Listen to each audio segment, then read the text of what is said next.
C'est merveilleux qu'en temps normal, fais des actes d'exploit pour la gloire de Dieu. Ne sois pas un chrétien anonyme dans l'église qu'on ne te remarque même pas, on ne sait même pas si tu es là ou pas, on ne sent même pas ton utilité. Non. Tant que tu as encore toutes tes facultés, tu as ta force, tu as tes moyens, mais dévoue-toi pour l'œuvre de Dieu. Toi aussi, sois zélé pour la gloire de Dieu. Va témoigner, va évangéliser. Cherche à ramener les âmes au Seigneur. Essaie d'aider, d'encadrer ceux qui ont déjà cru. Dévoue-toi. Tout ce qui concerne l'œuvre de Dieu, sois impliqué. Prends ça comme ton affaire personnelle. C'est ça la bonne relation avec Dieu. Il y en a qui viennent à l'église juste comme des spectateurs, comme des visiteurs, comme des touristes. Non. La foi touristique ne sauve pas. Dieu n'a pas besoin de spectateurs dans l'église. Nous devons tous être des acteurs. Chacun doit mettre la main à la pâte. Nous devons nous impliquer. L'église n'est pas l'affaire du pasteur lui seul ou des anciens, des diacres. Non. L'église, c'est la maison de ton père. Je me rappelle quand Jésus avait l'âge de 12 ans. Il est allé à Jérusalem à la fête de Pâques avec ses parents.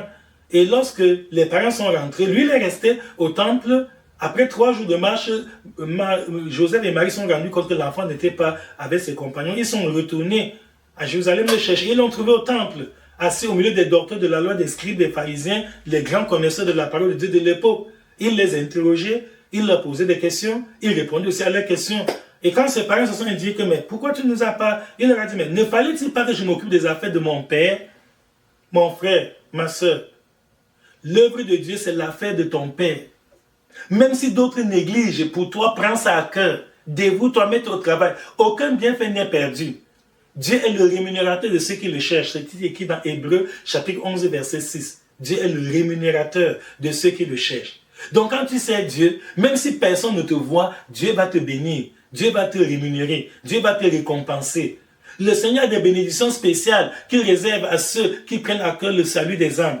Quand tu te dévoues pour évangéliser, tu te dévoues pour encadrer les nouvelles âmes, tu te dévoues même pour que l'œuvre de Dieu avance, lorsqu'il y a un besoin dans l'église, pendant que les autres vraiment font leur part, toi aussi tu essaies d'apporter ta modeste contribution, selon les moyens, selon ta prospérité. On n'a pas dit d'aller voler, d'aller prêter de l'argent pour venir aider l'œuvre de Dieu. Non, selon les possibilités que Dieu t'a données, Dieu te connaît. Dieu sait ce dont tu es capable et ce que tu ne peux pas faire. Donc, sois un chrétien actif. Un chrétien bouillant, zélé, soit un chrétien persévérant, soit quelqu'un qui peut faire des exploits pour la gloire de Dieu.